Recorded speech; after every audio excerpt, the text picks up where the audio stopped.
अगला प्रश्न देखें, लॉजिक गेट की डिमांड हो रही थी, कई बच्चे लिख रहे थे अभी अभी चैट में, logic gate logic gate logic gate जिंदाबाद। लॉजिक गेट आ चुका है। जी गुरुजी सही हो गया, वाराणसी साहब लिख रहे हैं VFP वाराणसी, बहुत बढ़िया बहुत बढ़िया। लॉजिक गेट में आंसर आ गया, बहुत बढ़िया बहुत बढ़िया। तो ई लॉजिक गेट का क्वेश्चन रहा, लॉजिक गेट का क्वेश्चन रहा। आइए जरा देखें कि होने क्या वाला है।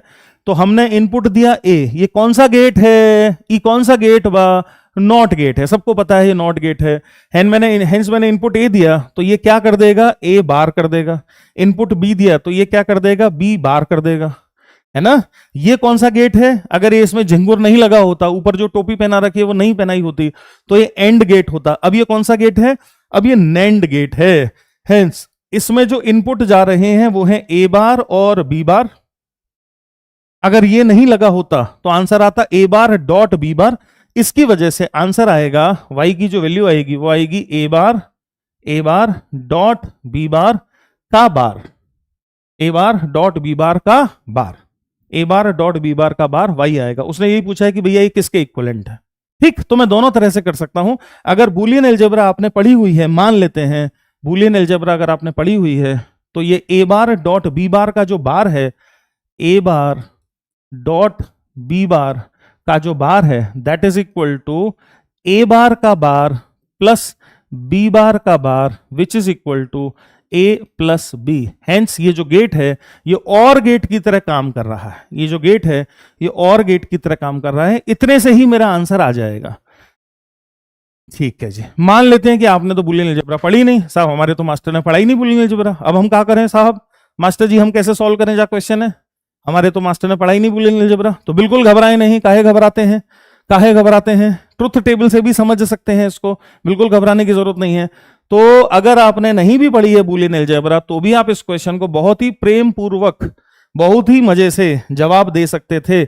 आप अगर केवल एक ट्रुथ टेबल बना लेते तो भी काम चल जाता आपका, है ना भाई। तो अगर आप केवल ट्रुथ टेबल बना लेते, 1 2 3 और 4 तरह के इनपुट होंगे, ट्रुथ टेबल भी अगर हम बना लेते तो भी हमारा काम चल जाता। ये है ए, ठीक है भाई साहब, ये है बी और वो है वाई। तो अपन एक ट्रुथ टेबल बना रहे हैं, this is A, this is B and this is Y. ठीक, मान लेते हैं बूलियन अलजेब्रा के फंडे नहीं आते हैं मुझे, मान लेते हैं। तो कैसे करोगे इसको, तो ऐसे करेंगे, तो ट्रुथ टेबल बना के करेंगे। आओ जरा देखें, आइए जरा देखें। तो मान लेते हैं ए पर 1 दिया, बी पर भी 1 दिया, देखते जाना। अब अगर ए को 1 दिया तो ये कितना हो जाएगा 0, इसको 1 दिया तो ये भी हो जाएगा 0। अब 0 और 0 इसमें इनपुट होगा।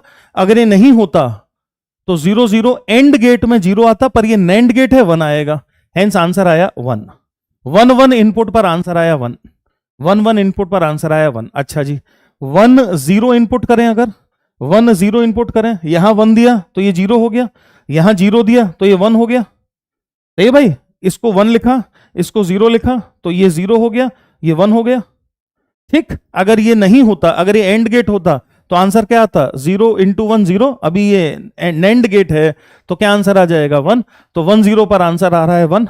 और अगर आप थोड़े भी समझदार हैं तो चूंकि इसमें सिमेट्रिसिटी है तो आप समझ जाएंगे कि 0 1 पर भी 1 ही आएगा, 0 1 पर भी 1 ही आएगा। और अब अगर मैं आखिरी इनपुट 0 0 दे दूं, 0 0 दे दूं, ए को 0 कर दूं और बी को, ए को 0 कर दूं और बी को 0 कर दूं, ए को 0 कर दूं और बी को 0 कर दूं, तो 1 और 1 के इनपुट जाएंगे। 1 1 पर कायदे से 1 आना चाहिए था, पर ये नैंड गेट है, 0 आएगा, 0 आएगा। ये बन गई ट्रुथ टेबल तैयार, ये हो गई ट्रुथ टेबल तैयार। ये ट्रुथ टेबल तैयार हो गई। बताइए किसकी ट्रुथ टेबल है, 1 + 1 1, 1 + 0 1, 0 + 1 1, 0 + 0 0, और गेट, और गेट। सही है, ऐसा है। क्या मेरी बात समझ में आ रही है? क्या अजीत सिंह, विराट गेमिंग, शशांक समझ में आ रहा है? आपस में बातचीत मत करो भाई साहब, हमसे बात करो, आपस में बातचीत नहीं करो, समय वेस्ट नहीं करो आपस में बातचीत करके। है ना। बातचीत करने वाले और बहुत सारे ऐप हैं, उन पर आप ये सब खेल खेल सकते